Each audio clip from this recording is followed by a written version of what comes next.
All right, Chris. So you got your crystal ball out and you're rubbing on that thing and looking deep into it. Well, I'm not actually rubbing on it. That sounded really weird. It sounded way bad. Please eliminate. Sorry, everybody. John. Plug your ears. Earmuffs, kids. Don't listen to that one. And so, so you're peeking into the future, and what do you see? So the question, so where we came up with this, the topic of this episode was actually from a question. I think it was a question. It was not really a question, but it was something that one of our listeners, Lorenzo Bongi, that's what the name is on the Apple review that we got, said that he feels, I believe it's a he, she, they feel that we should acknowledge the direction studio-based yoga is headed in terms of fitness over classic yoga. And so this is important because from review, I don't know, it's hard to dive into what Lorenzo means by classic yoga. So if you look at it traditionally, what classical yoga means is meditation. Right? It's the Raja Yoga. It is the path of taking a seat, closing your eyes, and focusing your attention on an anchor. Meditation. And if you go back, way back, 6,000 years back, that's what yoga was. It was specifically meditation. This whole asana thing, meaning, and even asana, like that word was back then, but it meant to take a seat, meaning meditate. Now asana means postures to most people. And so where the question with the comment that he's really saying is is this trend. And that's why I mean, like, we're going to peek into the future of yoga studio ownership, because there is a trend, there is a wave, a movement happening under our feet of yoga studios becoming very fitness oriented versus now. So this is my point. I don't think he meant meditative oriented, like they weren't meditating. What is cool though, sidebar, there are meditation studios, purely, legitimately, I am meditating at this studio, nothing else, popping up all over the country, which is awesome because we are big advocates of meditation. But what I believe he's really saying, classic yoga, he's saying more of like traditional yoga in terms of like Iyengar and Ashtanga and all the other ones. I can't think of them right now. But like the ones that came out like 100 years ago. Integral, right? Vishnu Ghosh, which most people know as Bikram. So way back, way back, like Chris was saying, thousands and thousands of years ago when this came around, it was pre-religions. People needed to find a way to stop the chatter of the mind. What we have going on right now is the same dysfunction, mental dysfunction that people had thousands of years ago, different details. But around 400 CE, a gentleman by the name of Patanjali, I don't know if it's first name or last name. So yoga was around prior to that, but he's a yoga gangster, John. He goes by one name. Yeah, he's totally, like Jay-Z. He was the Jay-Z of yoga. 400 CE. He's like Sting. and so he, before that it was guru to disciple.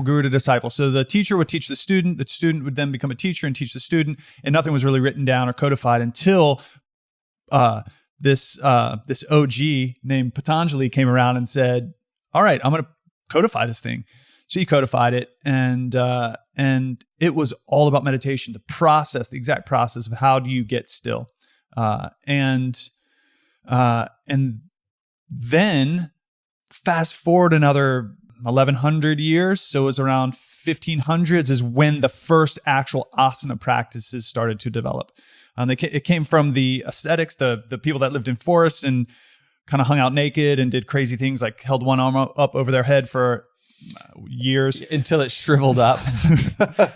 There is basically this idea that the body is not worth, is simply a distraction from becoming enlightened and becoming awake. And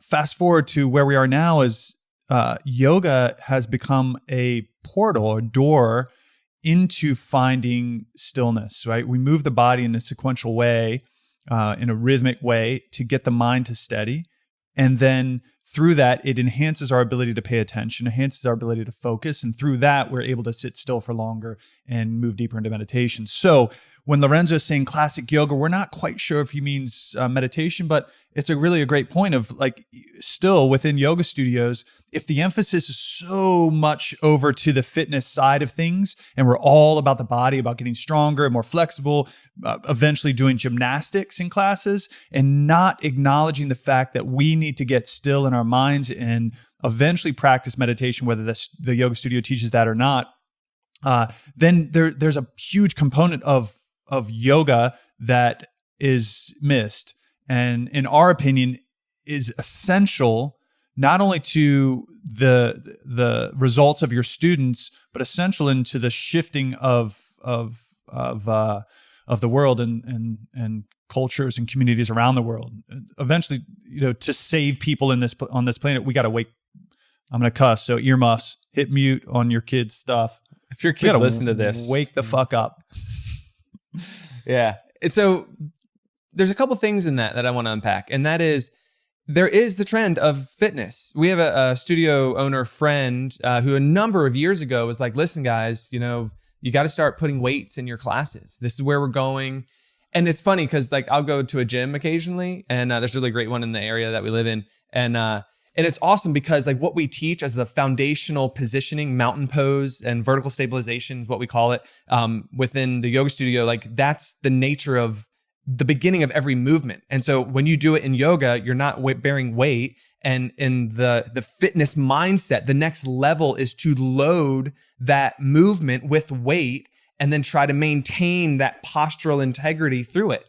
And so there is efficacy to doing that. But what you're missing in the process of just focusing on the fitness is the very thing that people are turning to yoga for in the first place, which is, I believe what Lorenzo's saying is the classic idea of yoga, which is it's more than just the body, right? And this is the whole idea behind like how it originated and where it came from, is that asana, not to take a seat, but the physical postures were a supplement to the meditative aspect of it. And so the way we approach it is, yes, it is fitness oriented in the sense of we're having people come in to experience a physical experience, but what we're doing is actually more than just the physical experience. So we teach with a methodology. We're very consistent with it. We have one set sequence that does not change regardless of the teacher, regardless of the time of day, regardless of the week, the month, the year. It stays consistent. We make little tweaks to it here and there, but that is the foundation. Why is it the foundation? Because the majority of people coming to your studio,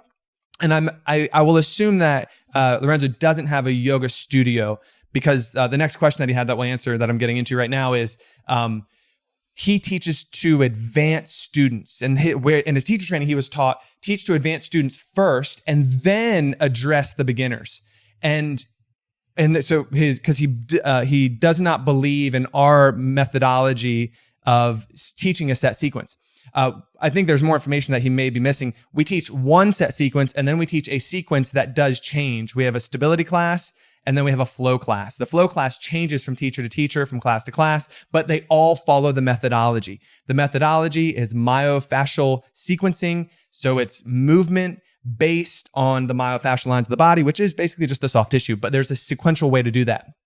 Now, if we were to teach to advanced students only, you would be missing and disenfranchising and making beginning level students totally awkward and feeling out of place and unwelcomed in your studio, because there's such a big barrier, a big hurdle for them that they have to jump over, thinking that if it's all about the fitness, if it's all about the physical, I've got to do that. That's the right pose. And if I can't do that, I can't do yoga, right? That is a recipe to go out of business.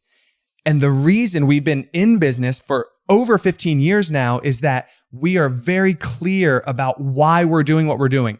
It's physical. There's a fitness aspect, because if I'm in pain, if I'm overweight and I don't feel good, I've got to address that first.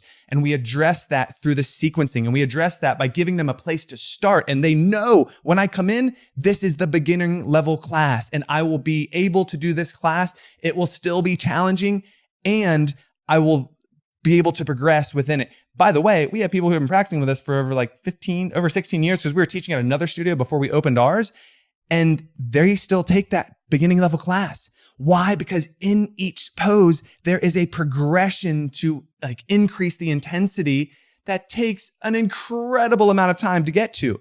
Oh, and by the way, what happens when you get there? Now it's just about maintenance. If it's only about the physical, if it's only about fitness, this is the problem with the trend, the momentum of it all being like a fitness-based studios, and we're going to add weights and we're going to do all the things to make it more physical and challenging, is that you end up losing the purest intent of the practice in the first place, which is why people come back. They want to feel good. You got to give them results. But it's got to be about more than that. What the postures really are doing, they're opening up. They're a doorway to present moment awareness. Well, so what we're really saying is make it about the physical, because that's why people are coming in, but it's also got to be about, I'll call it the spiritual. What that really means is just present moment awareness, remembering who you really are, not getting lost in the maze of the mind and all the future and past craziness, literal craziness that we're all caught up in every single day. It is a 60, a 75, or a 90-minute experience where they step out of the normal consciousness into a physical experience that gives them a doorway into a mental, emotional, spiritual experience. So you mentioned this already, Chris, but I just want to bring this up because this is one of the next questions that Lorenzo had is, do advanced students enjoy practicing at our studios? And then how do they continue to learn and develop after they've essentially reached proficiency in the given sequence? So the beginning sequence. Yeah, man. Like, so we have, I kind of alluded to it, but I'll go dive deeper into it. We have students who have been with us for over 15 years. Like, they don't go anywhere else. Why? Because they've fallen in love with the experience, and we give them stepping stones from beginning level to intermediate level to advanced level in the two sequences that we teach, the stability and the flow. What happens in the flow is that we introduce inversions, forearm balances, and handstands. We introduce advanced transitions, jump throughs, and pickups, and some arm balances occasionally. Arm balance occasionally here and there. We have, so like, for instance, we only have one level 2 class at each studio 1 day a week. Why? Because we know it's an aspect of where people want to go and take their practice, but it's not our main emphasis. People get so much out of the experience of a stability class that they can come in and take that class, and that's all they have to take, and they get what they're looking for. They get results. Yeah. And that's what goes back to what Chris was saying before. They get results, meaning by consistently doing that set sequence, by consistently doing that class, there's progression within the poses, like Chris mentioned before, but the results they feel are results off the mat. They feel less stress. They feel more connected to their significant other and their kids, their family. They feel a deeper, that deeper communication that happens with that. They feel better when they're doing the other stuff that they love to do, like dancing, running, surfing, whatever, riding bikes or motorcycles. Motorcycles. Whatever's your bag. Whatever your ride is, man. They feel, so they get the results and they're like, no, I'm doing this because it enhances my life. And this is, I think, when you boil it all down is like, why are we practicing? Because one of Lorenzo's first questions is fitness over classical yoga, but then he goes on to kind of describe fitness in that if you continue to practice, you just want to do more advanced stuff. I want to do a press up. I want to do a handstand. I want to do a full camel or something, some deeper and deeper and deeper expression of the practice, which is like Chris mentioned before, is eventually just going to get you to what's the next level of deep thing. Now what? And we miss the freaking point, right? And the point is practicing is a small percentage of just getting better at the poses, and a huge, the majority of why we practice is to get the mind to get still. When you walk into the yoga room and you have something gripping you and you practice for an hour, 75 minutes, 90 minutes, maybe, you get off that mat and all of a sudden that crazy weight that was on you feels like nothing, or you have insight that gives you guidance into the problem that you had. That is what it's about. Right? Not doing crazy fancy poses. And we'll train, like we have fun doing the poses, but where most yoga gets caught up in is they start to move into gymnastics, right? If you want to get really good at doing press ups, you want to get really good at doing handstands, go to a gymnastics coach. They're going to get you there so much faster. They'll break your body in the process, but they will get you there quick and fast.